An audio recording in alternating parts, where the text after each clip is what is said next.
ल्हान आसतना पाठ्यपुस्तकांतल्या चित्रांक पळोवन हांव वेगळ्याच विश्वांत रमतालें. आयज त्याच 5वेच्या पाठ्यपुस्तका खातीर चित्रां काडटना मनांत वेगळीच खोस उदेली.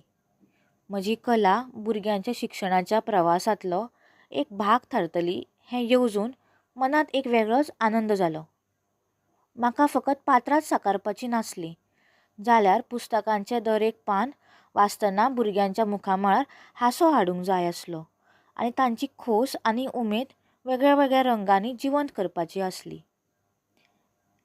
एका चित्रकाराचे नदरेंतल्यान हें फकत धडे न्हय, जाल्यार भुरग्यांच्या मनांत सदांकाळ उरतली अशी रंगांची जादू आनी कोंकणी भाशेक रंगांनी दिल्लें एक सोबीत रूप.